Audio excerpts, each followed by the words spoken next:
Hi everyone, स्वागत करती हूँ आप सभी का टीचिंग कोर्स के सलोनी प्लेटफॉर्म पर। आई होप आप सभी लोग बहुत अच्छे होंगे। तो आज आप सभी के लिए मैं सीडीपी यानी कि बाल विकास की क्लास को लेकर के आई हूँ। इससे पहले काफी क्लासेस मैं आपके ले चुकी हूँ, तो जिसने नहीं देखी है वो आप प्लेलिस्ट में जाकर के सीरीज वाइज इन क्लासेस को जरूर देखिएगा।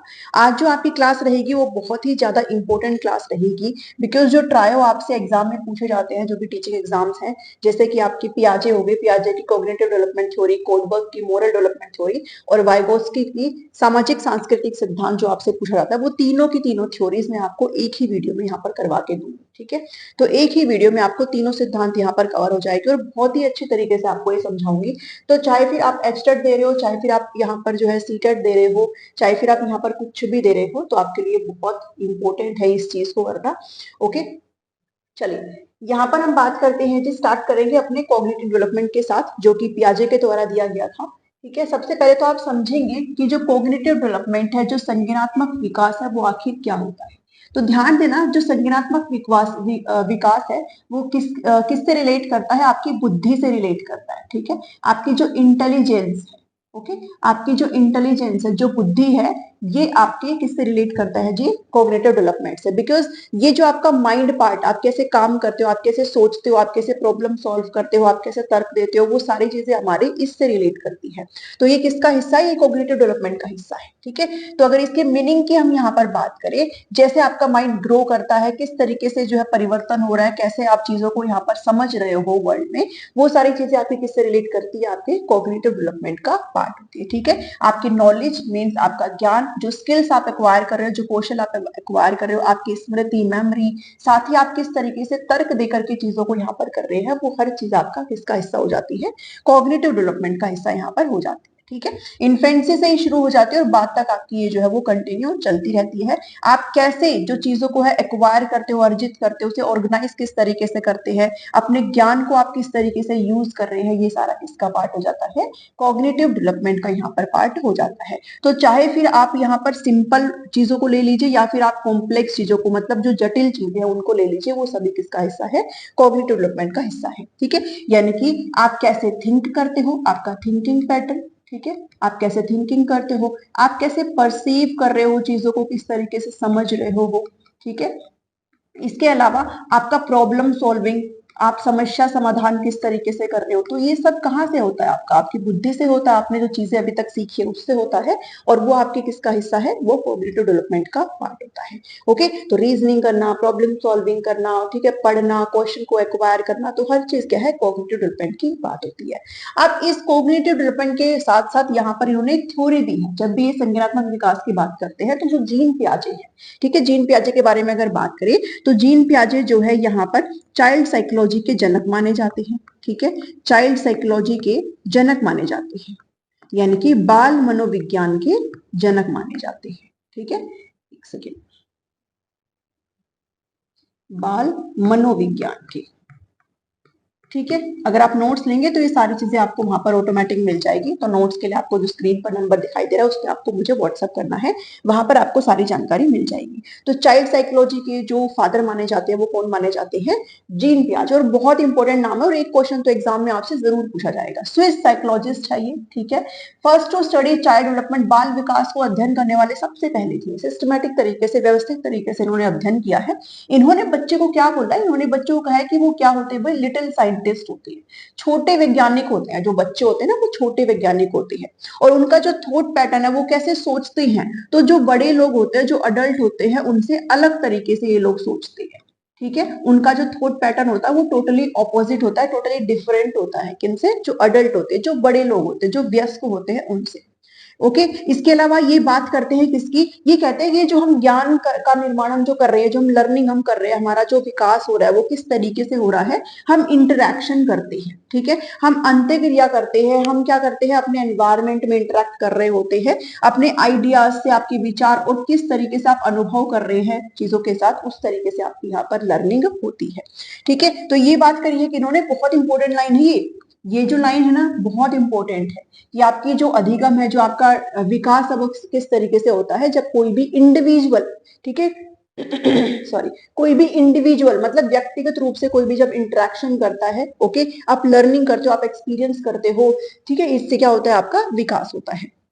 इसके अलावा एक चीज और है, कंसेप्चुअल है, ठीक है। जेनेटिक एपिस्टेमोलॉजी के जनक भी इनको बोला जाता है भाई, जेनेटिक एपिस्टेमोलॉजी के, international centre for genetic epistemology 1955। तो ये आप ध्यान में रख सकते हो, इनकी मृत्यु 1980 में हो गई थी, ठीक है। तो ये हल्की सी चीजें जो इनके बारे में जो आपको पता होनी चाहिए। इन्होंने बाल विकास के ऊपर अच्छे तरीके से अध्ययन किया है।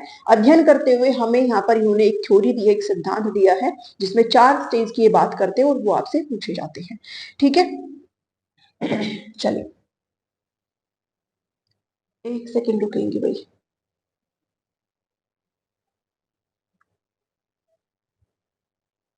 ये हो गया था, नेक्स्ट चलते हैं, ठीक है। अब कुछ कंसेप्ट्स है उनके, और साथ के साथ हम यहाँ पर स्टडी करेंगे कि इन्होंने अपनी थ्योरी के अंदर और क्या क्या चीजें यहाँ पर बोली है, ठीक है। चलिए स्टेजेस की तरफ जाने से पहले कुछ ऐसे कॉन्सेप्ट्स हैं जो यहाँ पर कोग्निटिव डेवलपमेंट के लिए एसेंशियल पढ़ने बहुत जरूरी है। जब आप बात करते हो इस थ्योरी के अंदर तो ये चीजें पढ़ना आपके लिए बहुत जरूरी है। जिसमें आपने नाम सुना होगा बहुत बार, स्कीमा की बात करते हैं, ठीक है। एक स्कीमा की बात करते हैं, एक असिमिलेशन की बात करते हैं, एक अकोमोडेशन की बात करते हैं, और ये चीजें हम बाद में करेंगे। तो ये जो 3 आपको पॉइंट्स दिखाई दे रहे हैं, जो 3 वर्ड्स आपको दिखाई दे रहे हैं, 3 कॉन्सेप्ट जो है, इनको बहुत अच्छी तरीके से समझना है। बिकॉज कंफ्यूजन इतना यहाँ पर स्टूडेंट्स के अंदर बना रहता है, किसको लेकर के, असिमिलेशन और अकोमोडेशन को लेकर के। तो आज जिस तरीके से मैं आपको समझाऊंगी विद एग्जाम्पल, आपको अच्छे से ये चीज समझ लेनी, ठीक है। स्कीमा देखो पहले तो क्या होता है, मेंटल फ्रेमवर्क और प्लान ऑफ नॉलेज। आप इसको ऐसे याद करो कि किसी भी चीज के बारे में जो सबसे पहले आपको ज्ञान अर्जित आपने किया है, ठीक है, आपके माइंड में फिलहाल इस वक्त किसी भी चीज के बारे में क्या इमेज बनी हुई है, वो आपका स्कीमा है, ठीक है। मेंटल रिप्रेजेंटेशन आप किस तरीके से कर रहे हो, आपका जो बिल्डिंग ब्लॉक्स ऑफ नॉलेज इसको बोलते हैं, बिल्डिंग ब्लॉक्स ऑफ नॉलेज मतलब ज्ञान जो है किस तरीके से आपने एक्वायर किया है और किस हद तक आपने एक्वायर कर रखा है, दिस इज स्कीमा, ठीक है। सबसे स्टार्टिंग में आप क्या जानकारी रखते हो इसके बारे में। अगर मैं आपसे कहूं कि एक डॉग है, तो डॉग के बारे में आप क्या जानकारी रखते हो, दिस इज योर स्कीमा, ठीक है। यानी कि आपके माइंड में फिलहाल क्या स्टोर है, आपके माइंड में अभी इस वक्त क्या है, मैं जो बताऊंगी उससे हट के अभी आपके माइंड में क्या चीज है, दिस इज स्कीमा। अगर इस थ्योरी के बारे में आपको पहले से कोई जानकारी है, दैट मीन्स वो आपका क्या रहेगा, स्कीमा रहेगा, ठीक है। तो स्कीमा क्या है, वो स्टार्टिंग की नॉलेज है जो आपके अंदर ऑलरेडी आपने गेन कर रखी, दैट इज स्कीमा, ओके। तो स्कीमा बहुत इजी है। बात करते हैं एसिमिलेशन और अकोमोडेशन की, ठीक है। अब स्टार्ट करते हैं, लेट्स से कि कोई एक बच्चा है, स्कीमा से बात करते हैं। लेट्स से कोई एक बच्चा है, उसको कभी उसके पेरेंट्स से बताया होगा कि भाई, कभी उसने देखा होगा एक छोटा जो है फर बेबी जो डॉग होता है ना, छोटा जो फर बेबी होता है भाई, उसके 4 पैर होते हैं, एक पूंछ होती है, वो भौं भौं करता है। तो बच्चे ने वो चीज अपने माइंड में बिठा ली।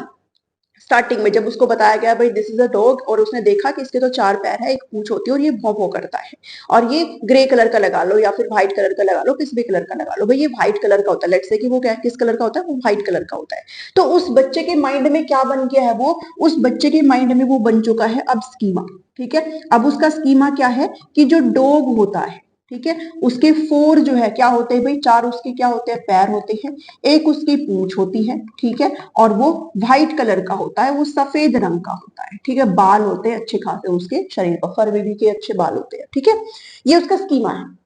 नेक्स्ट टाइम मान लो वो कभी पार्क में है, कहीं और है भाई, अपने पेरेंट्स के साथ कहीं पर भी वो घूम रहा है, तो वो क्या देखता है, वो एक और डॉग को देखता है, ठीक है। वो क्या देखता है, एक और डॉग को देखता है, बट इस टाइम पर वो डॉग व्हाइट कलर का ना हो करके वो डॉग कैसा होता है, वो डॉग यहाँ पर होता है कैसा, एक सेकेंड, वो डॉग होता है ब्लैक कलर का, ठीक है।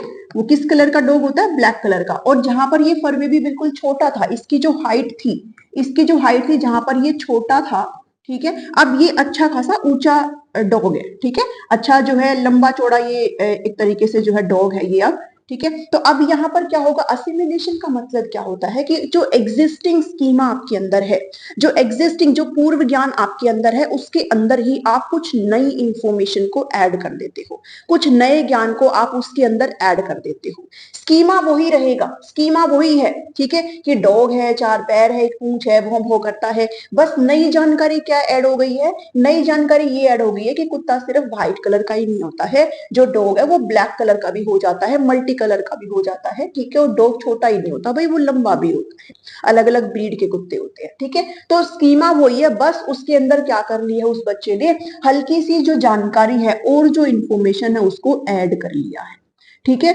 और इंफॉर्मेशन है उसको क्या कर लिया है, ऐड कर लिया, यानी कि जो नई इंफॉर्मेशन है, न्यू इंफॉर्मेशन है, वो आपके एग्जिस्टिंग स्कीमा में जो पहले से आपके पास जानकारी है उसमें क्या हो गई है, शामिल हो गई है, तो उसको कहा जाता है असिमिलेशन।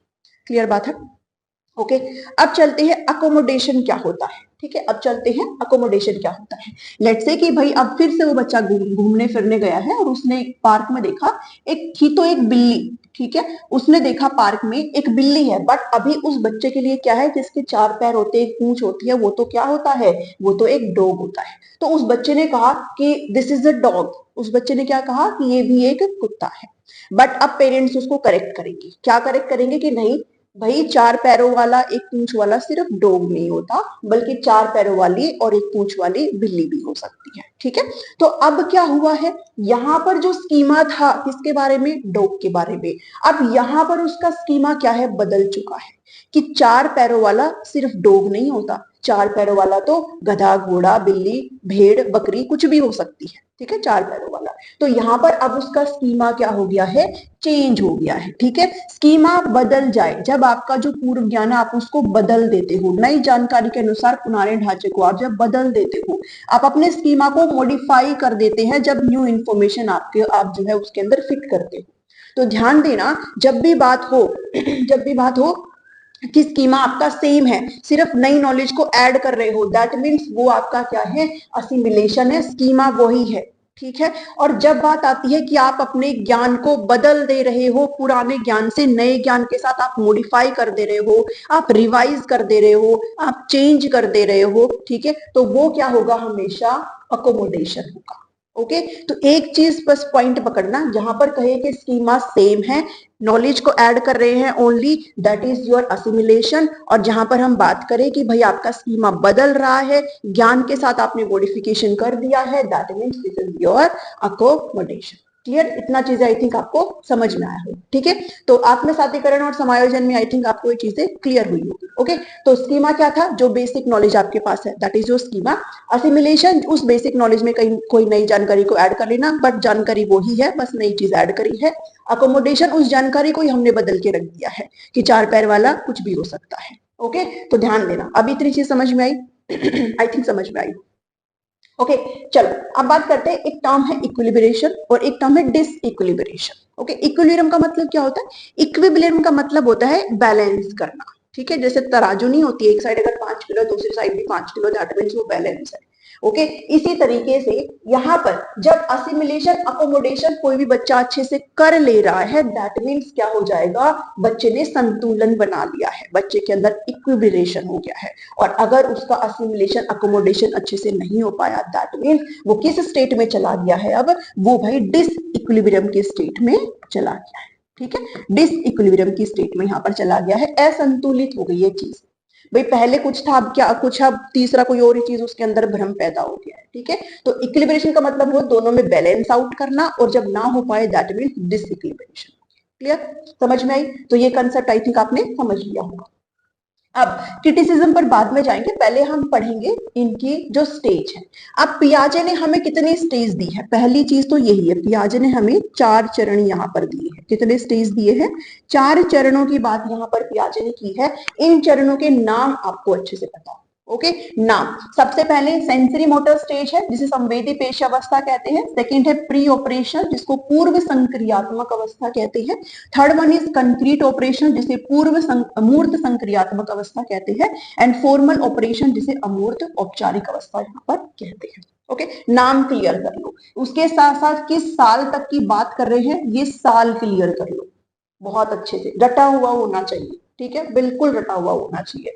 इसके बाद सेंसरी मोटर में, चूंकि ये इन्फेंसी स्टेज है, 0 से 2 वर्ष की है, इन्फेंसी स्टेज यही यहाँ पर ये। ठीक है, शैशवावस्था की बात कर रहे हैं।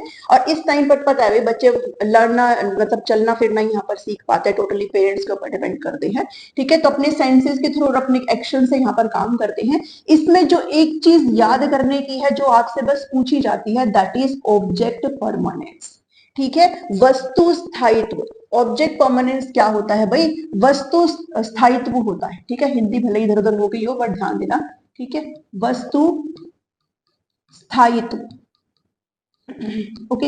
अब होता क्या है वस्तु स्थायित्व, तो ध्यान देना भाई 0 से 2 वर्ष की अवस्था, जैसे जैसे बच्चा 2 साल के करीब आने लग जाता है, 18 महीने के अराउंड जैसे जैसे बच्चा यहाँ पर आने लग जाता है, उस तरीके से बच्चे के अंदर ऑब्जेक्ट परमानेंस आने लग जाती है। Now what is object permanence? इसका मतलब क्या होता है कि भाई 12 महीने तक, मतलब 1.5 साल तक उस बच्चे को, 1.5 साल के बाद ज्ञानी शुरू हो जाती है, तब तक क्या करते हैं आप, बच्चे के सामने कोई चीज लाएंगे ना और चुपके से हटा लेंगे तो उसको नहीं पता कुछ था उसके सामने। लेकिन जैसे जैसे वो बच्चा 1.5 साल का होता जाता है, वैसे वैसे यहाँ पर क्या होता है भाई, एक तरीके से उसके अंदर वो चीज आने लग जाती है, उसको पता चल जाएगा कि इसने कुछ तो खेल किया है, इसने कुछ तो मेरे सामने से हटाया, कोई टॉय था जो इसने हटाया है। तो ये क्या है, ऑब्जेक्ट परमानेंस है। ठीक है, तो ऑब्जेक्ट परमानेंस किस स्टेज में आती है, सेंसरी मोटर, जो कि पहले नंबर की अवस्था है। ये चीज आपको ध्यान देना है, पीआरटी वालों से ये चीज पूछी जाती है।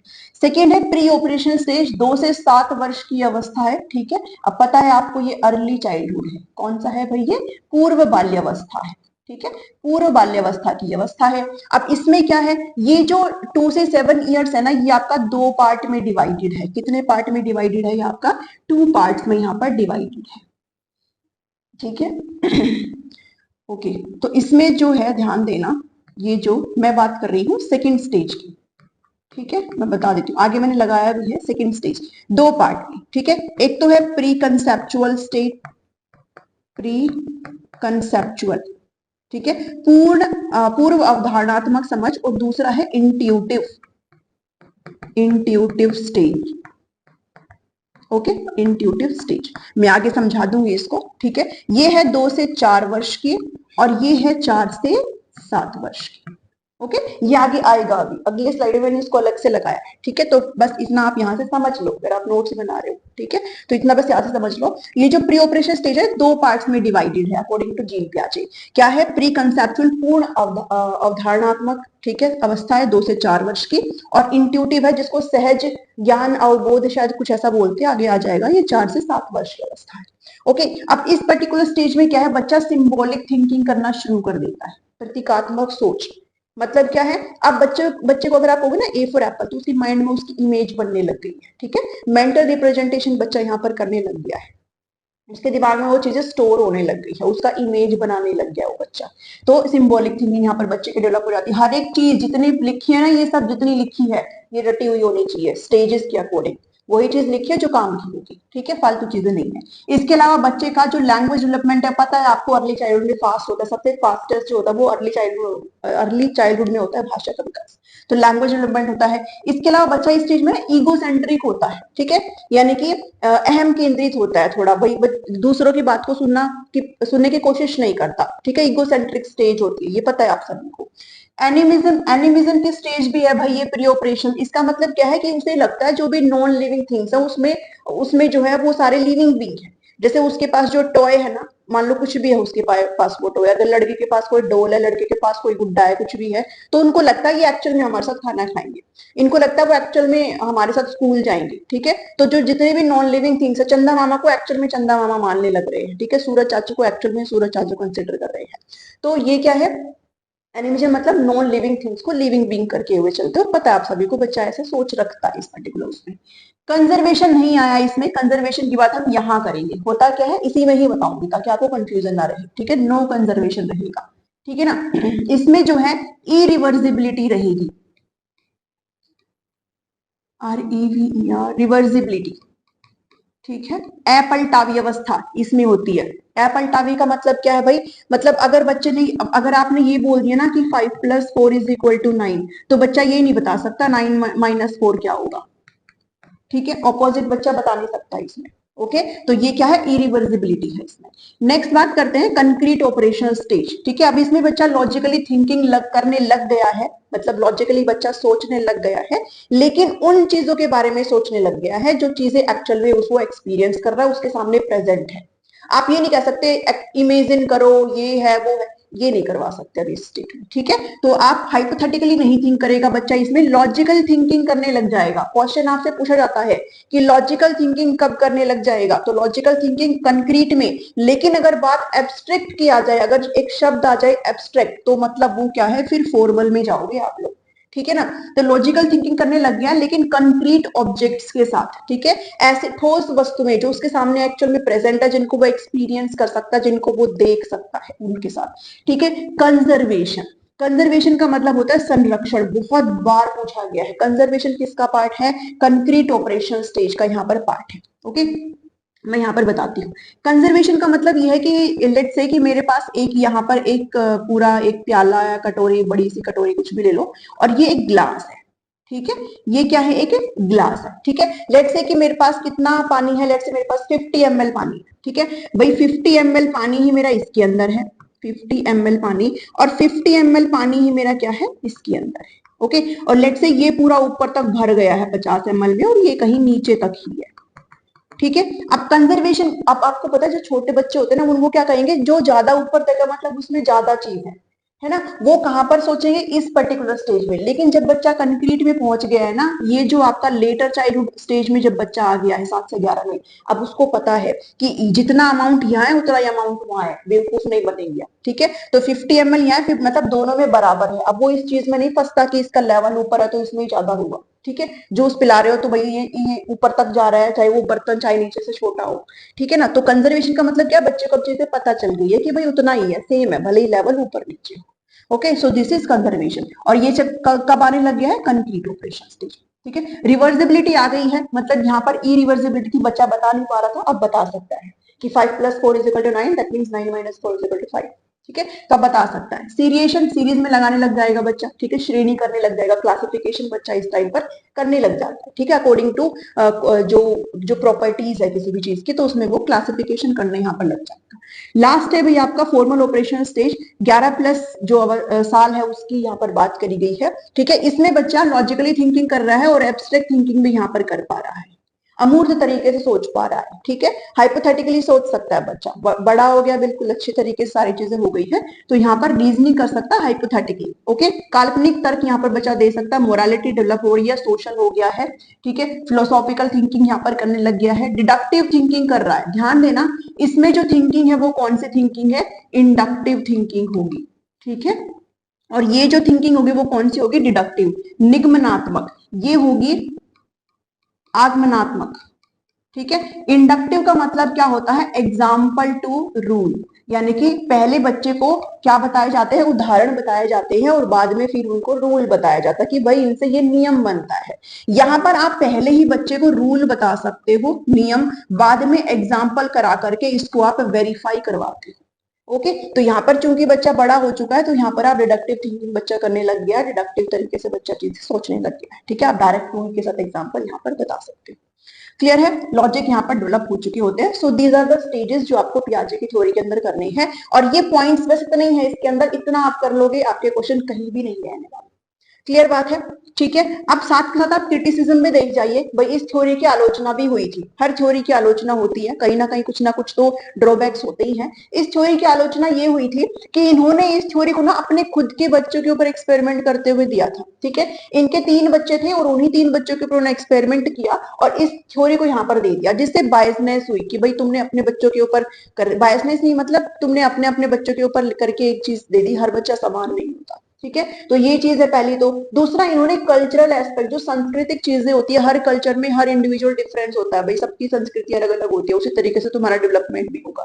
तो कल्चरल पार्ट को, साथ ही जो सोशल इंटरेक्शन है ना, जो समाज के साथ हम जो अंतक्रिया करते हैं, लोगों के साथ घुलते मिलते हैं, फिर हम चीजें सीखते हैं एक्सपीरियंस करते हुए, उसको इन्होंने इग्नोर किया है।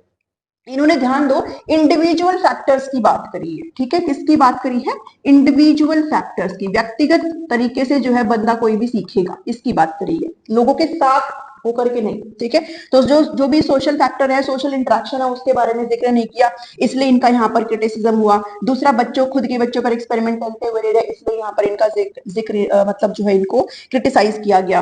तीसरा कहता है जो फॉर्मल ऑपरेशन तुमने बताया है 11+ साल का है, हर बच्चा 11 साल में इतनी चीजें नहीं कर सकता, वेरिएशन होता है, ठीक है। तो आप ये नहीं कह सकते कि हर बच्चा ही डिडक्टिव तरीके से करने लग जाएगा, हर बच्चे का एब्स्ट्रैक्ट थिंकिंग यहाँ पर बन जाएगी, आप ये नहीं कह सकते हो यहाँ पर, ठीक है ना। तो जरूरी नहीं है। दूसरा, इन्होंने पूरी लाइफ स्पेन के लिए, पूरे जीवन काल के लिए नहीं दी है ये जो पर्टिकुलर स्टेज है, बेस 4 इन्होंने ये अवस्था बनाई एंड दैट्स इट, पूरे जीवन काल के लिए नहीं है। जबकि जहाँ जो मोरल डेवलपमेंट है वो पूरे जीवन काल के लिए, वाइगोत्स्की ने ऐसा कोई जिक्र नहीं किया कि भाई सिर्फ इतनी अवस्थाओं की हम बात करेंगे, उन्होंने भी जीवन काल के लिए बात करी है, ठीक है। तो ये कुछ ड्रॉबैक्स है इनकी थ्योरी के, जो कि आप यहाँ पर अच्छे से समझें। अब अगली स्लाइड में हम देखते हैं, मैंने जो कहा ना कि ये 2 स्टेप में यहाँ पर बटा हुआ है, ठीक है, उसको देखो। 2 स्टेप की मैंने यहाँ पर बात करी थी ना कि एक तो प्री कंसेप्चुअल है और एक कौन सा है, पूर्व अवधारणात्मक समझ, और दूसरा है इंट्यूटिव पीरियड की बात कर रहे हैं, ठीक है। तो ये 2 से 4 साल का होता है और ये 4 से 7 साल का होता है, ठीक है। अब प्री कंसेप्चुअल का मतलब क्या है, बच्चों की यहाँ पर सिंबॉलिक थिंकिंग, भाई मेंटल रिप्रेजेंटेशन बच्चा करने लग गया है, भाई इमेज बनने लगी है उसके माइंड, ठीक है।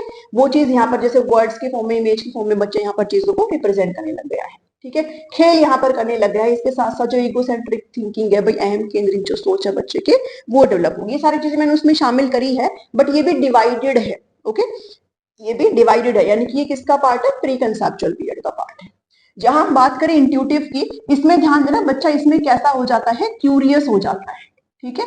अब बच्चा कैसा हो जाता है, क्यूरियस, मतलब बहुत ही ज्यादा उत्सुक हो जाता है, कोई भी चीज उसको जाननी है ना। 4 से 7 साल में पता है, अभी बच्चे क्वेश्चनिंग करने लग जाते हैं बहुत ज्यादा, ठीक है। उनको पूछना है कोई भी चीज हो रही है तो क्यों हो रही है, ठीक है, आप ऐसा कर रहे हो, मदर फादर से आप ऐसा कर रहे हो, क्यों कर रहे हो, इसके क्या फायदे हैं, क्यों हो रही है सारी चीजें, ठीक है। क्यूरियस नेचर हो जाता है बच्चे का, ओके। परसेप्शन जो है वो ग्रेटर देन लॉजिक यहाँ पर हो जाती है, भाई जिस तरीके से जो उसकी अवधारणा बन रही है, ठीक है, कोई भी प्रॉपर लॉजिक यहाँ पर डेवलप नहीं हो रही होती है बच्चे की, बस ध्यान देना, इसमें बच्चा क्वेश्चनिंग करने लग जाता है, ठीक है। इमीडिएट बच्चा यहाँ पर चीजों को समझ रहा है और साथ ही साथ उसकी क्वेश्चनिंग, क्यूरियोसिटी यहाँ पर बढ़ रही होती है।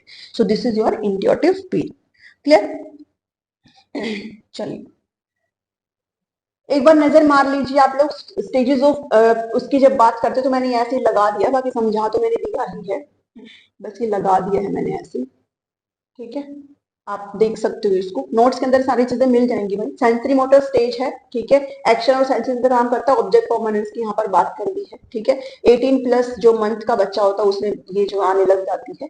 प्री ऑपरेशन की बात करें तो प्री कंसेप्चुअल पीरियड 2 से 4, इंट्यूटिव पीरियड है 4 से 7, ईगोसेंट्रिज्म है, सिंबॉलिक थॉट है, एनिमिज्म है, इरिवर्सिबिलिटी मैंने आपको बताया, प्री गैंगे जिसको बोलते हैं, हमने ग्रोथ एंड डेवलपमेंट में बात करी थी। चाइल्ड मोनोलॉग ये नहीं शामिल किया था, चाइल्ड मोनोलॉग का मतलब होता है बच्चा खुद से बात करने यहाँ पर लग जाता है, ठीक है। कंक्रीट की बात करें मूर्त संक्रियात्मक की, तो लॉजिकली थिंकिंग कर रहा है बट एब्स्ट्रैक्ट तरीके से नहीं, जो कंक्रीट मटेरियल उसके पास है उसी के साथ ही करेगा। कंजर्वेशन मैंने बता दिया, वो 50 ml वाला। रिवर्सिबिलिटी कर लेता है, सीरिएशन है, डिसेंट्रेशन है, केंद्रीकरण, ठीक है। यहाँ पर सेंट्रेशन था कि एक टाइम पर एक ही चीज पर फोकस कर पाता है, दिस इज सेंट्रेशन, यहाँ पर है सेंट्रेशन, ठीक है। एक टाइम पर एक ही चीज पर फोकस कर सकता है, मल्टीपल चीजों पर नहीं। यहाँ पर अब वो काफी चीजों पर फोकस कर सकता है, ठीक है। चलो इसके अलावा क्लासिफिकेशन करने लग गया है, इंडक्टिव थिंकिंग यहाँ पर हो गई है, बाकी सब चीज सेम है, abstract, deductive thinking, hypothetical, mathematical reasoning यहाँ पर बच्चा करने लग गया है, क्लियर। तो ये एक टेबल है हल्की सी जिसको आप देख सकते हो, जितनी भी चीजें हैं वो सब मैंने यहाँ पर शामिल करी है, ठीक है।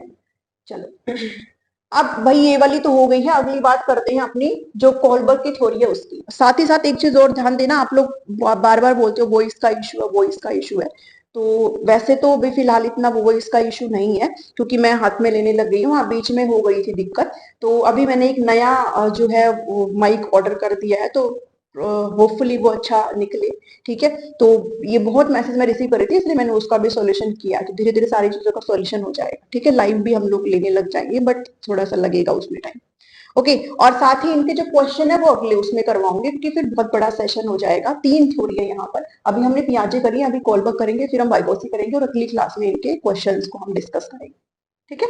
चलिए मोरल रियलिज्म की हम बात करते हैं और नोट्स जिनको चाहिए वो इस नंबर पर व्हाट्सएप करके मुझसे इंफॉर्मेशन ले सकता है। मोरल रियलिज्म की बात करते हैं भाई, देखो मोरल डेवलपमेंट थ्योरी, ठीक है। मोरालिटी, मोरालिटी क्या होती है, नैतिकता। नैतिकता मतलब what is right, what is wrong, क्या गलत है क्या सही है, बट आप किस रीजनिंग के साथ उसको गलत सही बोल रहे हो, ठीक है। मैं तो कह दूं ये चीज सही नहीं है, ये चीज गलत है, बट मैं उसके पीछे क्या कारण बता रही हूँ, मैं मेरी उसके पीछे क्या तर्क है, क्या रीजनिंग है, ये डिपेंड करता है, ठीक है। तो इसमें कुछ ऐसे टर्म्स आते हैं जो आपको याद करने हैं, कुछ ऐसे टर्म्स आते हैं यहाँ पर, जैसे मोरल रियलिज्म हो गया, ठीक है, मोरल कोऑपरेशन हो गया, मोरल डिलेमा हो गया, मोरल रीजनिंग हो गया। तो ये टर्म्स आप पहले समझ लो अच्छे से, बाद में हम फिर आगे बढ़ेंगे। ठीक है, तो ध्यान देना ये जो थ्योरी है, ठीक है, वो किसके द्वारा दी गई थी भाई? कोहलबर्ग के द्वारा दी गई थी। थ्योरी किसके द्वारा दी गई थी? कोहलबर्ग के द्वारा। तो हमें अब जो पढ़ रहे हैं वो कोहलबर्ग है। ठीक है, कोहलबर्ग के मोरल डेवलपमेंट थ्योरी, नैतिकता का सिद्धांत हम यहाँ पर पढ़ रहे हैं। मोरल रियलिज्म का मतलब क्या है कि रूल्स जो होते हैं वो फिक्स्ड होती है। ठीक है, रूल्स जो होते हैं, जो जितने भी नियम बनाए गए ना वो फिक्स है। फिक्स मतलब आप उसको चेंज नहीं कर सकते। ठीक है, और बहुत कठोर है, बहुत रिजिड है, and we can not break the rules. अगर हमने वो रूल्स तोड़े तो हमें क्या मिलेगा? हमें मिलेगा दंड। ठीक है, मोरल रियलिज्म क्या कहता है कि जो रूल है वो हमारी भलाई के लिए बनी है।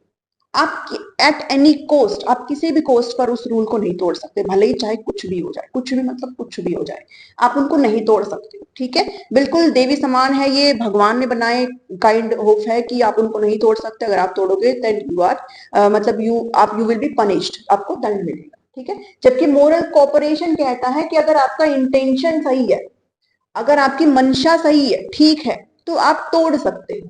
ठीक है, you can break the rules, आप तोड़ सकते हो। अब रेड लाइट पे रुकना सबके लिए होता है, सबके लिए, बट अगर कोई एम्बुलेंस जा रही है, उसमें बहुत एक क्रिटिकल कंडीशन में मरीज है जिसको अभी इमीडिएट हॉस्पिटल में पहुंचाना है, तो वो थोड़ी ना इसको लाल बत्ती हरी बत्ती करते हुए खेलेगा इधर, उसको तो जाना है ना भाई। ठीक है, तो अगर आपका इंटेंशन सही है देन आप क्रॉस करिए, तोड़िए रूल्स एंड जाइए। तो ये सारी चीजें है यहाँ पर। इसके बाद कहता है मोरल डिलेमा। डिलेमा का मतलब होता है कंफ्यूजन, आप भ्रम में हो किसके बीच में, क्या सही है क्या गलत है। ठीक है, गलत और सही के बीच में जब भ्रम पैदा हो जाए तो वो होता है मोरल डिलेमा। और इसका सबसे बढ़िया उदाहरण मैं देती हूँ कि लेट से आपका कोई एग्जाम है, और लेट से यही एग्जाम है जिसके लिए आप प्रिपरेशन कर रहे हो, आप ये पढ़ रहे हो, और उस टाइम पर आपकी किसी फ्रेंड की छोड़ो, अपने घर में किसी मामा की बेटी की, चाचा के बेटे की, खुद के भाई की, खुद की शादी आ रही है। ठीक है, तो वो एक क्या है, वो डिलेमा है आपके साथ। वो डिलेमा है कि मैं अब एग्जाम दूं, मैं शादी अटेंड करूं, मैं शॉपिंग करूं कि मैं पढ़ाई करूं। ठीक है, तो वो डिलेमा है। अब इसको दूर करने के लिए आप ये जो राइट एंड रोंग है, एग्जाम को चूज करूं मैं या फिर मैं मैरिज को, शादी को चूज करूं, ठीक है, आप इसमें से क्या चूज करते हो? ये चूज करते हो तो क्या रीजनिंग देते हो? शादी चूज करते हो तो क्या रीजनिंग देते हो? ये आपकी मोरल रीजनिंग है। ठीक है, it is a thinking process involve in the judgement of the questions of right and wrong. यानी कि सही और गलत में से दो ऑप्शंस में से आपने क्या चूज करी है और किस रीजनिंग के साथ, आपका उसके पीछे तर्क क्या है, that is moral reasoning. Okay, चार चीज है, समझ में आई? चलो, समझ में आई है तो फिर चलते हैं।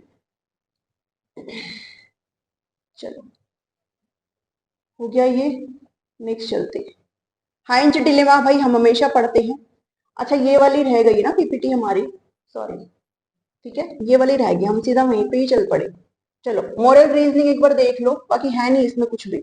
Moral development is the process by which people develop the distinction between right and wrong. अभी मैंने बताया मोरल डेवलपमेंट मतलब मोरालिटी क्या है। आप जब सही और गलत को चूज करते हो ना, तो आप क्या रीजनिंग देते हो उसके पीछे, वही आपकी क्या कहलाती है? मोरालिटी, नैतिकता कहलाती है। ठीक है, आप उसके पीछे क्या रीजनिंग दे रहे हो, वो रीजनिंग आपकी मोरल रीजनिंग होती है। मैं क्या चूज करूँ, ए चूज करूँ या बी चूज करूँ? ठीक है ना। तो जीन पियाजे ने भी अपनी मोरल जो जजमेंट है वो दी है। ठीक है, 1932 में सबसे पहले जीन पियाजे ने ही, ध्यान देना, जो मोरल डेवलपमेंट थ्योरी है, ठीक है, जो मोरल डेवलपमेंट थ्योरी है, जो नैतिकता का विकास का सिद्धांत है, वो पियाजे ने भी दिया है और वो कोलबर्ग ने भी दिया है। बट हम पढ़ते किसकी है? हम पढ़ते हैं कोलबर्ग की, क्योंकि अगेन इन्होंने अपनी चीजें अधूरी छोड़ी है और कोलबर्ग ने कंप्लीट चीज दी है। बट कई बार हमसे क्वेश्चन पियाजे से भी पूछा जाता है, तो मैं आपको पियाजे का भी करवा दूंगी, इसमें मैं शामिल करना, स्लाइड लगाना भूल गई हूँ, कर देना चाहिए था वैसे मुझे इसमें ही। ठीक है, बाकी मैं करवा दूंगी आपको। पियाजे ने सबसे पहले दिया था 1932 में, बाद में इन्होंने दिया है कोलबर्ग। ठीक है, बाद में इन्होंने दिया 1958 में। ओके, बट हमारी ये अच्छी वाली है, अच्छी वाली मतलब दोनों ही अच्छी है वैसे तो, बट ये जो है कंप्लीट मानी जाती है। पियाजे ने अकॉर्डिंगली फिर वही स्टेज की बात करी है, इसमें भी दो ऑटोनोमस एंड हेटेरोनोमस करके बात करी है।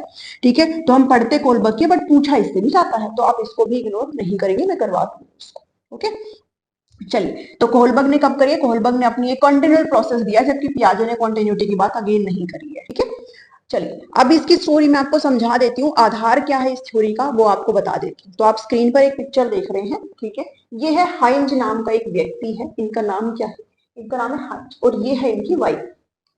ओके, ये है इनकी एक वाइफ। ओके, एक ही होती है भाई वाइफ वैसे। चलो, तो कोलबर्ग ने अपनी जो थ्योरी गढ़ी है वो इसी पूरी कहानी के ऊपर। इन्होंने क्या किया, इन्होंने कुछ बॉयज सैंपल लिए, मतलब कुछ लड़के लिए इन्होंने कुछ बॉय सैंपल, जिसकी वजह से इनको क्रिटिसाइज भी किया गया था। ठीक है, इन्होंने कुछ बॉय सैंपल लिए, मतलब 72 बॉयज को इन्होंने चूज किया शिकागो से, जो कि थे 10, 13 और 16 साल। ओनली बॉयज, लड़कियों को नहीं लिया इन्होंने। ठीक है, तो इन्होंने कुछ ऐसे बॉयज हैं, उनको सुनाइए स्टोरी। एक स्टोरी है ये जो मैं अभी आपको सुनाने वाली हूँ। ठीक है, स्टोरी इन्होंने सुनाई उनको, और उस बिहाफ पे उनसे कुछ क्वेश्चंस पूछे, और उन क्वेश्चंस का उन्होंने जिस तरीके से जवाब दिया उस हिसाब से इन्होंने अपनी इस मोरालिटी की थ्योरी को यहाँ पर दिया है, जिसको हमें पढ़ना पड़ रहा है। तो ये हाइंज नाम का व्यक्ति है, इनकी पत्नी बहुत बीमार है, और इनको एक ऐसी दवा की जरूरत है जो काफी महंगी है। ठीक है, तो ये किसी केमिस्ट की दुकान के पास गया, उससे रिक्वेस्ट किया कि भाई मेरे पास तो कम ही अमाउंट है, लाइक मेरे पास तो सिर्फ 10वां हिस्सा है, आप क्या इसको मुझे दे देंगे, मेरी वाइफ बहुत बीमार है। तो ये कहते हैं, तो उन्होंने कहा कि नहीं, ये तो बहुत महंगी है और आपके पास तो बहुत कम रुपए है, मैं आपको इसे नहीं दे सकता। ठीक है, तो ये अपने दोस्तों के पास गए, अपने फैमिली, अपने रिलेशन वालों के पास गए, किसी ने भी इनकी खास तौर पर हेल्प नहीं करी कुछ इतनी ज्यादा। तो ये पैसे नहीं जुटा पाए, नहीं जुटा पाए। तो इस केस में उन्होंने पूछे, उन ये जो सैंपल्स इन्होंने लिए, जो लड़के इन्होंने लिए थे कोलबर्ग ने, उन्होंने क्वेश्चन पूछे, बहुत तरीके के क्वेश्चन पूछे उनसे कि क्या ये जो आदमी है इसको क्या ये दवाई चुरा लेनी चाहिए, क्या अपनी वाइफ को बचाना चाहिए, या फिर चोरी करना एक गलत बात होती है, नहीं चुराना चाहिए, और नहीं चुराएंगे तो फिर इनकी तो डेथ हो जाएगी। तो इस तरीके से उनसे क्वेश्चन पूछे गए, और जिस तरीके से उन्होंने आंसर किए उसके हिसाब से अपनी इस थ्योरी को इन्होंने गढ़ा है। ठीक है, चलिए, तो ये थोड़ा सा ध्यान में रख लेना। ठीक है, तो हर चीज मैं आपको यहाँ पर बता रही हूँ। अब इनको चोरी करनी चाहिए थी कि नहीं करनी चाहिए थी, उस हिसाब से मैं आपको सारे के सारे ये स्टेजेस जो है वो अच्छे से समझा देती हूँ। ओके, चलिए अब बात करते हैं सबसे पहले तो बहुत ही बेसिक चीज की। तो आपसे पूछा जाता है कि कोहरल नहीं है भाई, कोहलबर्ग है, उन्होंने कितने लेवल्स दिए हैं। तो जो स्तर उन्होंने दिए हैं अपने इस सिद्धांत के, नैतिकता के, विकास के सिद्धांत के, वो 3 स्तर है। जबकि अगर चरणों की बात करूं तो जो स्टेज दिए उन्होंने 6 स्टेज दिए हैं, यानी कि हर लेवल के 2 स्टेज है। हर लेवल के कितने स्टेज हैं, 2 स्टेज है। तो यही क्वेश्चन कई बार बन जाता है कि how many levels he gave 3 levels, and how many stages, कितने चरण दिए, तो इन्होंने 6 चरणों की बात करी है। लेवल की बात करो तो प्री कन्वेंशनल और कन्वेंशनल और पोस्ट कन्वेंशनल स्टेज की यहाँ पर बात करेंगे। हिंदी मीडियम वाले यहाँ से देख सकते हैं भाई, पूर्व परंपरागत स्तर, परंपरागत स्तर और उत्तर परंपरागत स्तर। ठीक है, यहीं से ही देखो। अब इसके अंदर जो प्री कन्वेंशन है, इसमें आपके 2 स्टेजेस आते हैं। First one is punishment and obedience orientation, second one is instrumental relativist orientation. बहुत सारे नाम है इनके। ठीक है, इसके अलावा सेकंड कन्वेंशन के अंदर भी आपके 2 आ जाते हैं, इंटरपर्सनल ओरिएंटेशन, इसके साथ साथ authority maintaining orientation, and post convention में भी आपके 2 आ जाते हैं। ठीक है, सोशल कॉन्ट्रैक्ट, ओके, इसके अलावा यूनिवर्सल एथिकल प्रिंसिपल ओरिएंटेशन। तो ये नाम आपको पता होना चाहिए है, क्योंकि आपसे कई बार उसमें कंपैरिजन भी करवा लेते हैं, ऑप्शंस में आपको ये दे देंगे कि कौन सा सही है, कौन सा गलत है, कौन सा किस लेवल का है, किसमें क्या होता है, हर चीज आपसे पूछी जाती है। तो किस लेवल के अंदर आपका कौन सा स्टेज लाई कर रहा है, ये आपको पता होना चाहिए। ठीक है, तो मैं मोटे तौर पर आपको यहाँ बता देती हूँ, फिर अगली स्लाइड में आपको थोड़ा अच्छे से एक्सप्लेन करूंगी। ठीक है, चलो चलो मैं वहीं पे एक्सप्लेन करती हूँ। ओके, वहां पे आपको ज्यादा अच्छे तरीके से समझ में आएगा। चलिए, ये आ गई है हमारे पास इधर स्लाइड, इसको आपने अच्छे तरीके से देखना है, एंड हम अब बात करेंगे अपनी। ये तो 3 लेवल है। ठीक है, ये है हमारे 1 लेवल, 2 लेवल एंड 3 लेवल। ठीक है ना, चलिए अब देखो, इसमें स्टेज 1 की बात करते हैं, तो ध्यान देना, स्टेज 1 है punishment and obedience, Hindi medium वालों ने पीछे से वहां से देख लिया होगा। सेकंड आपका स्टेज है सेल्फ इंटरेस्ट, और इसको टिट फॉर टैट भी कहते हैं। स्टार्टिंग करेंगे हम नंबर 1 से, पनिशमेंट एंड ओबीडियंस। इस स्टेज में, ठीक है, ये जो स्टेज है आपकी, वो 9 साल तक की स्टेज है। 4 से 10 साल आप यहाँ पर कहेंगे, 3 से 9 ऐसे कुछ भी लिखा मिल सकता है। तो इस पर्टिकुलर स्टेज में ना भाई, बच्चा छोटा होता है, और वो चीजों को बस इसी डर से मानता है कि भाई मानूंगा नहीं ना तो मेरी पिटाई हो जाएगी, अगर मैं होमवर्क नहीं करूंगा तो पेरेंट्स मुझे डांट लगाएंगे, मुझे टीचर डांट लगाएंगे। तो इस टाइम पर कोई भी मोरालिटी नहीं होती है। ठीक है, मोरालिटी जो होती है वो कहाँ होती है भाई, एक तरीके से नहीं होती है, उसके अंदर कोई भी मोरालिटी यहाँ पर नहीं होती है। ठीक है, तो पनिशमेंट और ओबीडियंस यानी कि भाई काम करूंगा तो मेरे को शाबाशी मिलेगी, मेरे को नहीं करूंगा तो मेरे को पनिशमेंट मिलेगी, ठीक है ना। तो यहाँ पर जो है एक तरीके से ये स्टेज है इसमें। तो इसमें अब पनिशमेंट से अवॉइड करने के लिए यहाँ पर बात होती है। और अगर क्वेश्चन की बात करें कि उसको चुराना चाहिए था कि नहीं चुराना चाहिए था, तो इस पर्टिकुलर स्टेज के जो बच्चे वो क्या कहेंगे, उसे नहीं चुराना चाहिए था, डोंट स्टील, नहीं चुराना चाहिए था, बिकॉज चुराएंगे तो फिर उसको दंड मिलेगा, पुलिस पकड़ के ले जाएगी। ओके, स्टेज टू कहता है, स्टेज टू कहता है यहाँ पर, स्टेज टू कहता है सेल्फ इंटरेस्ट की है, खुद का अपना देखता है, ठीक है, टिट फॉर टैट है, जैसे को तैसा, मेरा क्या फायदा है इसमें, व्हाट्स माय इंटर, मतलब मेरा क्या रिवार्ड है इसमें, रिवार्ड की स्टेज है ये, किसकी स्टेज है ये, रिवार्ड की स्टेज है ये, ठीक है। इसमें हम ये देखते हैं मेरा क्या फायदा है इसमें, जब भी फायदे की बात आ जाए, ठीक है। तो बहुत सारे इसके नाम हैं, तो वो भी आप देख लीजिएगा। बेनिफिट एक्सचेंज है इसमें, मेरे लिए क्या है, बदले में मुझे क्या मिलेगा अगर मैं तुम्हारे लिए करूंगा, ठीक है। तो you help me, I will help you, तुम मेरी हेल्प करोगे तो मैं तुम्हारी हेल्प करूंगा, ठीक है। किसी ने मेरी पेंसिल तोड़ी है, मैं भी उसके रिटर्न में पेंसिल तोड़ूंगी। ओके, तो ये वाली स्टेज है, ये स्टेज टू क्या है, ये है वाली स्टेज है। नेक्स्ट बात करते हैं, जब हम लेवल टू कन्वेंशनल की 10 to 13 ईयर्स की जब हम बात करते हैं, तो यहाँ पर जो मोरालिटी है वो आउटसाइड से इम्पोज है, ठीक है। जो नैतिकता है वो कहाँ से, सोसाइटी की तरफ से आपके ऊपर इम्पोज हो रखी है, बाहर से आपको नैतिकता है, आपके अंदर अभी भी नहीं आई है, यहाँ पर तो मोरालिटी है ही नहीं, ये आउटसाइड से इम्पोज है इस पर्टिकुलर उसमें। स्टेज 3 कहता है गुड बॉय और गुड गर्ल, आप काम तभी करते हो जब आपको एक अच्छी गुड बुक्स में आना है, ठीक है। जिसे आपने काम करा और टीचर सब आपको शाबाशी देंगे तो आप उसके अकॉर्डिंग यहाँ पर काम कर रहे हो, ठीक है। जैसे अप्रूवल करवाना या फिर प्रेज करवाना, तो वो सब क्या है आपका गुड बॉय गुड गर्ल, मतलब खुद को एक अच्छा दिखाने के लिए, अच्छा इंसान दूसरों की नजरों में दिखाने के लिए यहाँ पर चीजें होती है, ठीक है। Be a good person. Stage 4 कहता है कि लॉ एंड ऑर्डर, जो नियम कानून हमारे लिए बनाया गया है ना, उसको हमें स्ट्रिक्टली फॉलो करना चाहिए। अगर हमें कहा गया है कि रेड लाइट पर रुकना है मतलब रुकना है, ठीक है, चाहे फिर तो एम्बुलेंस भी नहीं जाएगी यहाँ से, रुकना है मतलब रुकना है।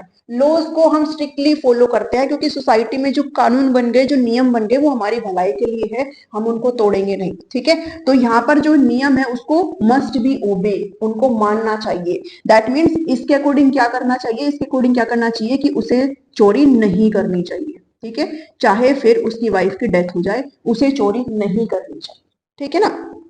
चलो यहाँ पर क्या है, जब भी हम इसकी बात करते हैं, अब यहाँ पर मोरालिटी आ चुकी है, नैतिकता एक तरीके से आ चुकी है। अब इस पर्टिकुलर 13 प्लस में भाई पता चल जाता है सही है गलत है, तो आप उसके पीछे अपनी एक रीजनिंग करने लग जाते हो, ठीक है। तो ध्यान देना इस चीज को, ये आउटसाइड से इम्पोज थी, अब सेल्फ आ चुकी है, जो मोरालिटी है आपके अंदर वो सेल्फ आ चुकी है, ठीक है। चलिए अब यहाँ पर हम सोच रहे हैं, सभी के लिए मिल करके सोच रहे हैं, ठीक है। तो ध्यान देना, स्टेज 5 का क्या है, स्टेज 5 है सोशल कॉन्ट्रैक्ट की स्टेज है, ठीक है। यहां पर जो राइट्स है, जो ह्यूमन राइट्स है, ठीक है, जो ह्यूमन राइट्स है, जो मानव अधिकार है एक तरीके से, उसकी ज्यादा बात होती है, ठीक है। ह्यूमन राइट्स है, सभी को भाई जिंदा रहने का अधिकार है, ठीक है। तो राइट्स जो है वो किसी भी नियम से, अगर ऐसे नियम जो हमारी भलाई के लिए नहीं बने हैं, ठीक है, फिर हम उन नियमों को तोड़ सकते हैं। ओके, ऐसी बात करते हैं ये कि भाई ऐसे नियम जिनसे किसी की डेथ ही हो जा रही है, फिर क्या फायदा ऐसे नियमों का। ओके, ऐसे उन दवाइयों का फिर क्या ही फायदा जिससे किसी के जो जो टाइम पे ना मिले तो उसकी डेथ हो जाए। तो क्या है, लॉज जो है यहाँ पर कई बार अनफेयर हो सकते हैं, तो आप स्टील कर सकते हो, ठीक है, आप जो है स्टील कर सकते हो, उसे चोरी कर लेनी चाहिए, उसे चोरी कर लेनी चाहिए, क्योंकि कुछ भी चीजें इतनी बड़ी नहीं हो सकती किसी की जान से ज्यादा हो जाए। ओके, तो यहाँ पर क्या है भाई, एक तरीके से ह्यूमन राइट्स है भाई, सबको अधिकार है और सही है, उसको चोरी कर लेनी चाहिए जो इस पर्टिकुलर लेवल में आते हैं।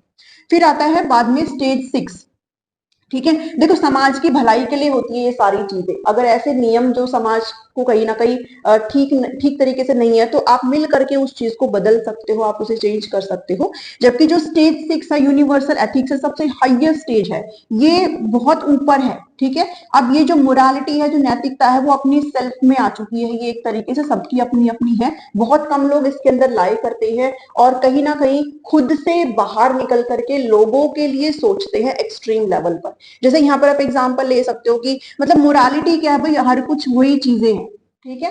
अब जो चीज सही है वो सही है, भले ही मुझे पूरे देश से लड़ना पड़ जाए, पूरी दुनिया से लड़ना पड़ जाए, ठीक है, जैसे भगत सिंह थे, पता है उनको अगर मैं कुछ भी ऐसा वैसा करूंगा तो मेरे को कुछ भी हो सकता है, बट स्टिल उन्होंने हिंदुस्तान को बचाने के लिए अपना सुप्रीम सेक्रीफाइस यहाँ पर किया है, ठीक है, अपनी छोटी सी उम्र में उन्होंने बलिदानी दी है देश को बचाने के लिए। तो यहाँ पर ऐसे लोग आते हैं, नेल्सन मंडेला, भगत सिंह, ठीक है, जो परवाह नहीं करते किसी भी चीज की, जिनके डिक्शनरी में ये है कि ये चीज सही है मतलब सही है, फिर चाहे जान पे खेल जाएंगे।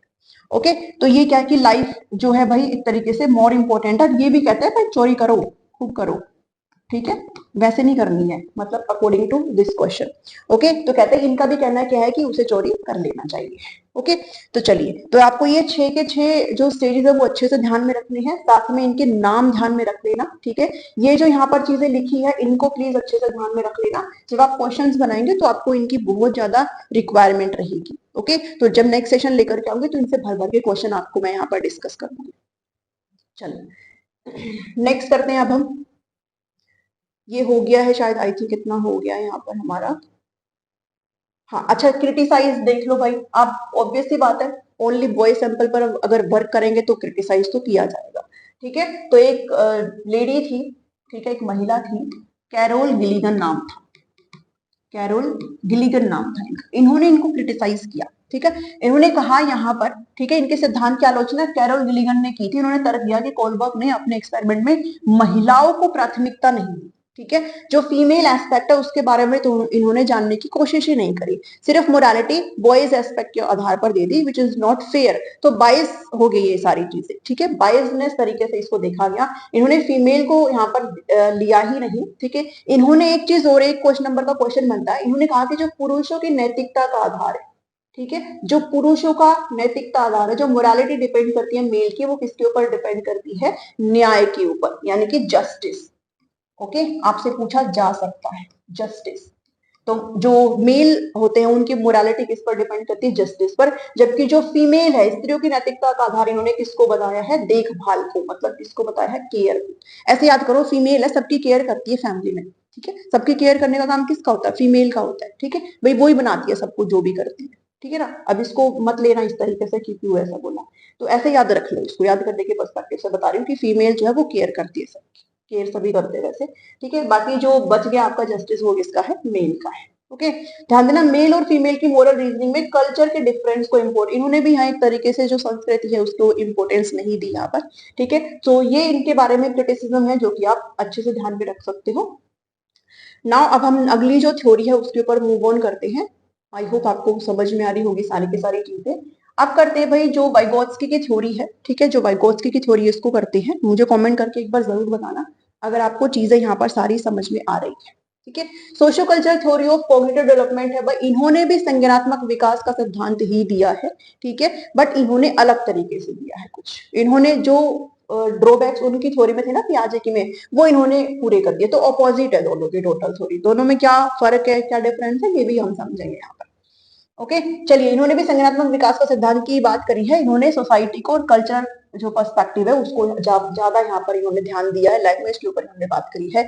लेव वाइगोत्स्की इनका पूरा नाम है, एक रशियन साइकोलॉजिस्ट है, ठीक है, सोशल कंस्ट्रक्टिविस्ट भी है भाई। ध्यान देना, जो पियाजे थे ना, जो पियाजे थी, ठीक है, वो फादर ऑफ चाइल्ड साइकोलॉजी तो थे ही थे, वो जो है father of cognitive cognitive constructivist भी थे, ठीक है, ये भी पूछा जाता है, फादर ऑफ कॉग्निटिव कंस्ट्रक्टिविस्ट, ठीक है। संज्ञानात्मक रचनावादी या संरचनावादी आप कुछ भी कह सकते हो, जैसे ये कॉग्निटिव कंस्ट्रक्टिविस्ट थे, है मतलब ये आपके सोशल कंस्ट्रक्टिविस्ट, ठीक है, कौन से है, सामाजिक रचनावादी है, कौन, लेव Vygotsky. Communication with other is an important element in the development of child language, Vygotsky का कहना है भाई, वाइगोत्स्की ने किन किन के ऊपर, एक लैंग्वेज है लिखा हुआ यहाँ पर देखो, एक लैंग्वेज, एक सोशल इंटरेक्शन और एक जो है कल्चर, ठीक है, लैंग्वेज, सोशल इंटरेक्शन और कल्चर, ये 3 एस्पेक्ट है भाई, रट लेना इस चीज को, इन्होंने ये थ्योरी पूरी है ये, ठीक है, सब कुछ यही है।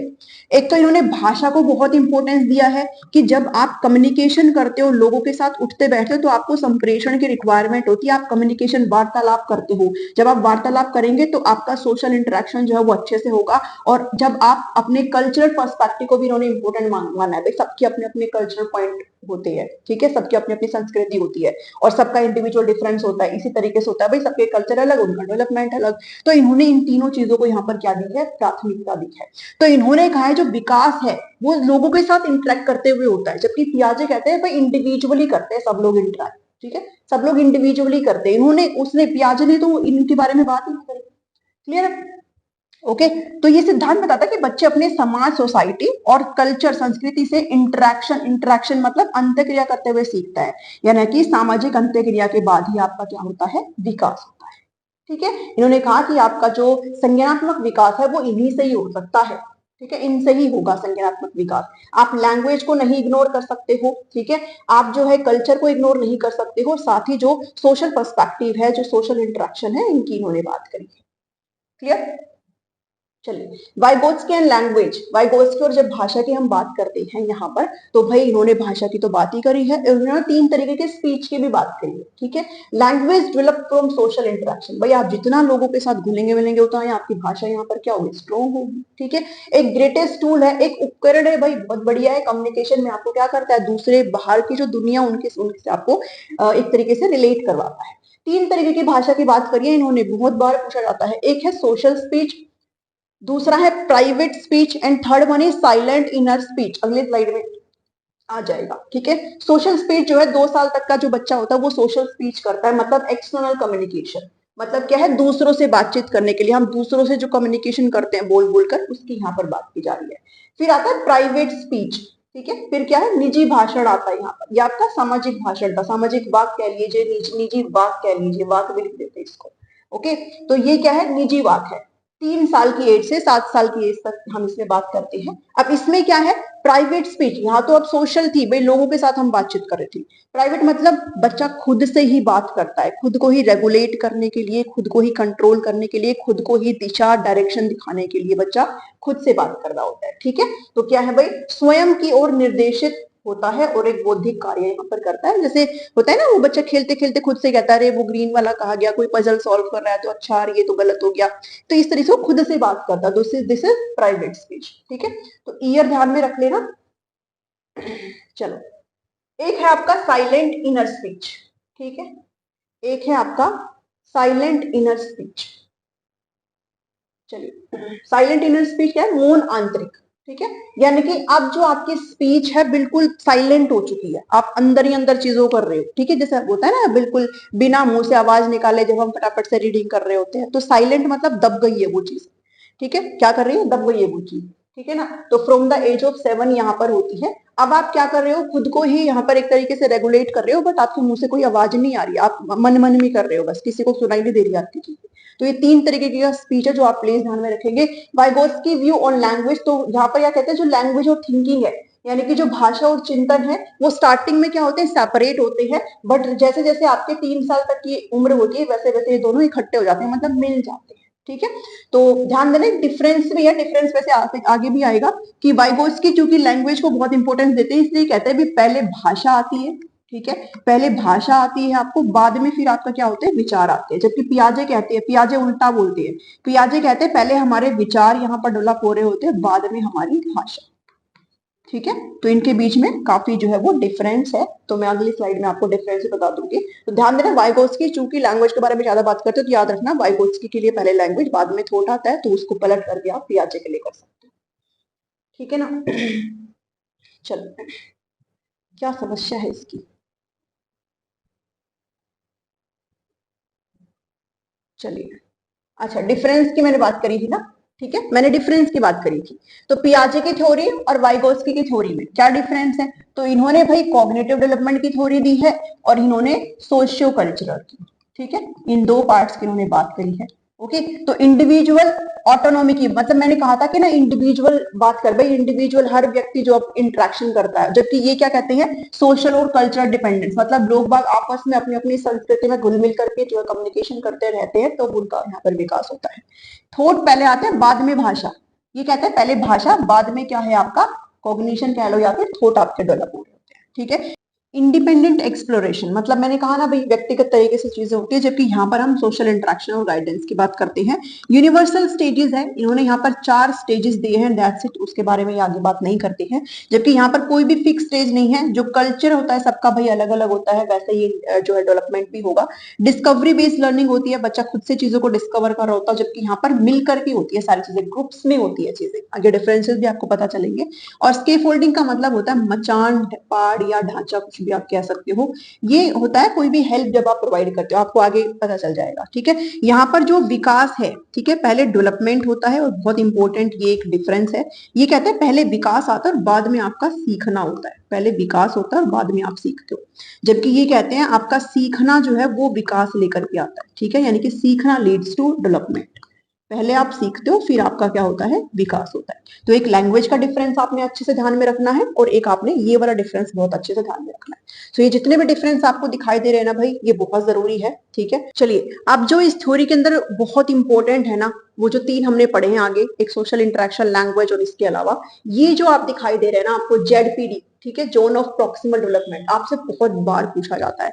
अब आप इस पिक्चर के थ्रू अच्छे से समझेंगे कि what is ZPD, what is ZAD, आपका स्केप फोल्डिंग क्या होता है, एमकेओ क्या होता है, वो हर एक चीज मैं आपको अच्छे से समझाऊंगी, बस आपने अच्छे से समझना है। ठीक है, तो जैसे वो 3 इंपॉर्टेंट थे, ऐसे ये भी एक्सट्रीमली इंपॉर्टेंट है भाई, बहुत ज्यादा इंपॉर्टेंट है। ठीक है, तो ध्यान देना, ये जो पिक्चर आपको दिखाई दे रही है ना, जैसे आपका ये ब्लू वाला पार्ट है, ठीक है, ये ब्लू वाला पार्ट क्या है, what I can learn on my own, जो मैं खुद से कर सकती हूँ as a child, as a student, जो मैं बिना किसी हेल्प के जो चीज मैं खुद से लर्न कर सकती हूँ, वो है आपका ये वाला पार्ट, जिसको बोला जाता है Z zone of actual development. ठीक है, जोन ऑफ एक्चुअल डेवलपमेंट, वास्तविक विकास का क्षेत्र बोला जाता है इसको। ठीक है, वास्तविक विकास का क्षेत्र बोला जाता है इसको। ठीक है, रियल डेवलपमेंट आप कह सकते हो, वास्तविक विकास का क्षेत्र इसको बोला जाता है। उसके बाद ये जो आप यहाँ पर चेक कर रहे हो ना, ये जो ग्रीन पोर्शन मैं यहाँ पर लगा रही हूँ, ये बोला जाता है आपका ZPD, zone of proximal development. ये वो एरिया होता है जो मैं बिना अपनी हेल्प के नहीं कर सकती, बल्कि कोई दूसरा अगर मेरी हेल्प करेगा तो मैं अचीव कर सकती हूँ। ठीक है, तो जब आप किसी की हेल्प लेकर के कोई चीज अचीव करते हो, वो बोला जाता है ZPD, zone of proximal development. और ये हेल्प आपको कौन प्रोवाइड करेगा, ये हेल्प आपको प्रोवाइड करेगा एमकेओ, जिसको मोर नॉलेजेबल अदर कहा जाता है। ये आपसे उम्र में छोटा भी हो सकता है, कोई भी हो सकता है, जिसको आपसे ज्यादा जानकारी हो। ठीक है, और ये जो हेल्प प्रोवाइड की जा रही है, ये जो मदद आप कह सकते हो, ये जो टेम्परेरी हेल्प, कैसी हेल्प है ये, नॉट परमानेंट। ठीक है, ये जो टेम्परेरी हेल्प आपको मिल रही है अपने टारगेट को अचीव करने में, अपने पोटेंशियल को अचीव करने में, उसको बोला जाता है स्केफोल्डिंग।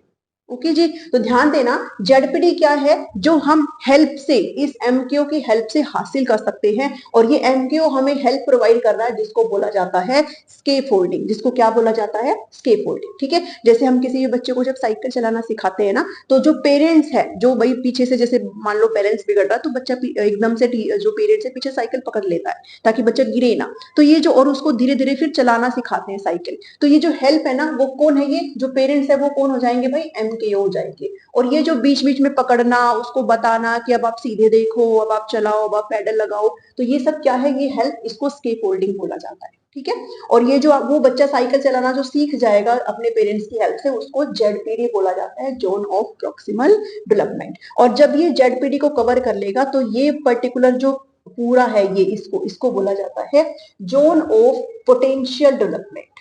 ठीक है, जोन ऑफ पोटेंशियल डेवलपमेंट। ठीक है, जिसको बोला जाता है संभावित विकास का क्षेत्र। तो जेडएडी और जेडपीडी के बीच में ये जो डिफरेंस है, इसको बोला जाता है जोन ऑफ प्रॉक्सिमल डेवलपमेंट, जो किसी की हेल्प से आप फिल कर सकते हो। और ये जो हेल्प देने वाला है वो कौन है, एमकेओ है। और ये जो हेल्प, जो टेम्परेरी हेल्प हम दे रहे हैं एमकेओ के द्वारा, उसको जो नाम दिया गया है, दैट इज स्केफोल्डिंग। क्लियर, इतनी चीज आई थिंक आपको समझ में आई होगी।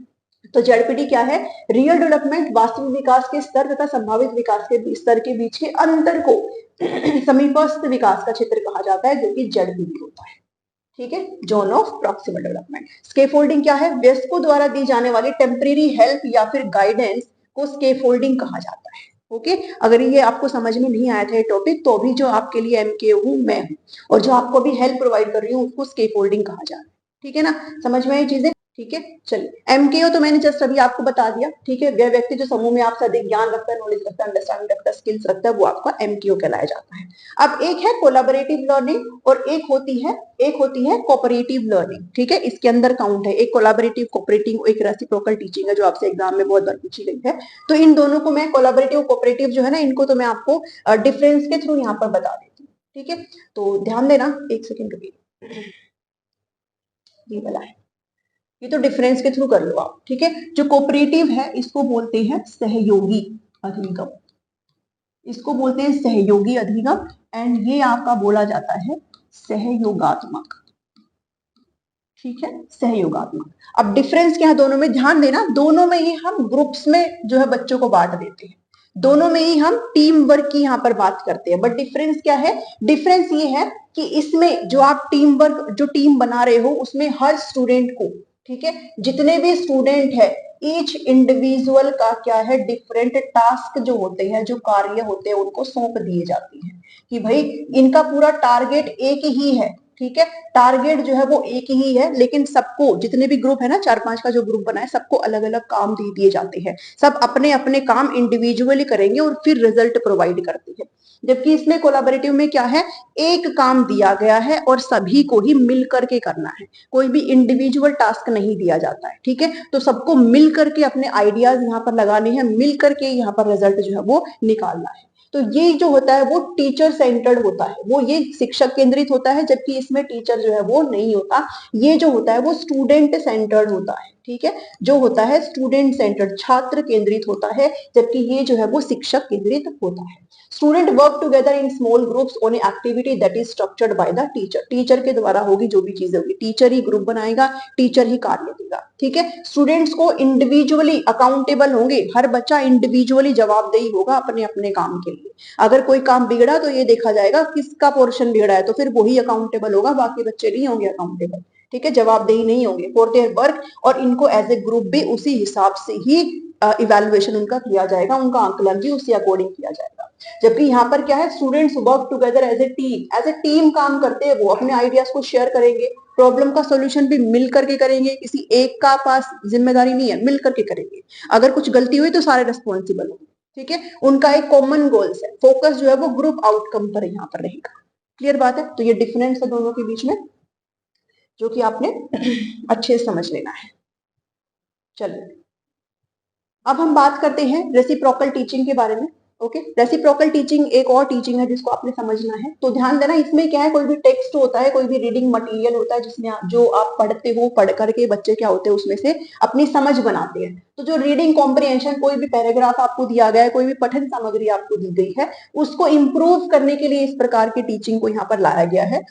और रेसिप्रोकल टीचिंग में क्या है, एक ऐसी पढ़ाई की तकनीक है जिसमें छात्र शिक्षक की भूमिका निभाते हैं, यानी कि जो बच्चे होते हैं ना, वो टीचर का रोल यहाँ पर प्ले करते हैं। 4-5 स्टूडेंट्स होते हैं जो आपस में बैठ करके बातचीत के जरिए किसी कहानी या टेक्स्ट को समझने की कोशिश करते हैं। इसके 4 स्टेप्स हैं जो आप ये याद रखेंगे, समराइजिंग, क्वेश्चनिंग, क्लैरिफाइंग और प्रेडिक्ट, ठीक है। तो ये 4 स्टेप्स है जो कि आप अच्छे से ध्यान में रखेंगे, ठीक है। देखो, समराइजिंग, क्वेश्चनर, क्लैरिफाई और प्रिडिक्टर, ठीक है। समराइजर का मतलब क्या है कि जो आपने टेक्स्ट पढ़ा है ना, उसको अपने शब्दों में सभी को बताएगा, जो भी है, जो स्टूडेंट पढ़ रहे हैं ना, उसको वो अपने शब्दों में बताएगा, भाई समराइज करेगा, ये क्या कहना चाहता है, इसका निष्कर्ष क्या है, ये इसमें इसका सारांश क्या है, हम क्या समझे हैं इसको, ठीक है। तो ये समराइजर है। क्वेश्चनर है, अगर कोई भी दिक्कत आ रही है, कोई भी पोर्शन उठा करके अगर एज ए क्वेश्चन पूछ लिया, किसी को समझ नहीं आया, ठीक है, तो वो ये चीज है। टेक्स्ट में बहुत सारे प्रश्न बना करके पूछने की कोशिश की जाती है। स्पेसिफिक डिटेल्स या मेन आइडियाज या निष्कर्ष से संबंधित हो सकती है। फिर जो क्वेश्चनर आपने क्वेश्चनिंग करी गई है, उसको फिर क्लैरिफाई भी किया जाएगा, भाई उनका जो सॉल्यूशन है वो भी यहाँ पर निकाला जाएगा, ठीक है। तो उन पाठ के उन हिस्सों के बारे में स्पष्टीकरण, क्लैरिफिकेशन जो है मांगा जाता है, जो उन्हें भ्रमित कर रहे हैं, जिससे उन्हें कंफ्यूजन हो रहा है, ठीक है, तो उसका क्लैरिफिकेशन मांगा जाएगा। फिर है प्रिडिक्टर। प्रिडिक्ट का मतलब क्या होता है, भविष्यवाणी टाइप कर देना। अगर कोई भी आप टेक्स्ट पढ़ रहे हो तो आप ये समझ जाते हो उसके अंदर क्या है और फिर आगे क्या होने वाला है, ठीक है, तो आप उसका क्या कर सकते हो, प्रिडिक्ट कर सकते हो। ओके, तो ये 4 स्टेप्स है जो कि आपने बहुत अच्छे तरीके से ध्यान में रख लेना, बिकॉज एक बार ये क्वेश्चन यहाँ से पूछा गया है। और ये किसका पार्ट है, वाइगोत्स्की की थ्योरी का ये पार्ट है। क्लियर है। चलिए, ओके, तो आज इस वीडियो में इतना ही है भाई। ठीक है, आज इस वीडियो में इतना ही है। लाइक शेयर सब्सक्राइब प्लीज जरूर से जरूर सभी लोग कर दीजिएगा। ठीक है, लाइक शेयर सब्सक्राइब कर दीजिएगा। और आपको प्लेलिस्ट का लिंक जो है इस वीडियो के डिस्क्रिप्शन में देखने को मिल जाएगा। ठीक है, प्लेलिस्ट का जो लिंक है वीडियो के डिस्क्रिप्शन में देखने को मिल जाएगा। तो आप जो है सीरीज से सारी चीजों को बनाइएगा। और अभी जब मैंने आपको तीनों के तीनों ये समझा दिए हैं, तो नेक्स्ट उसमें मैं आपको क्वेश्चंस जो है वो लेकर के आऊंगी, एमसीक्यूज क्वेश्चंस लेकर के आऊंगी। तो आप इनको अच्छे से समझ के और रेडी रहिएगा, और अकॉर्डिंगली फिर हम इनके क्वेश्चंस करेंगे। अब मैं आपसे मिलती हूँ नेक्स्ट क्लास में। Till then take care, thank you, thanks for watching.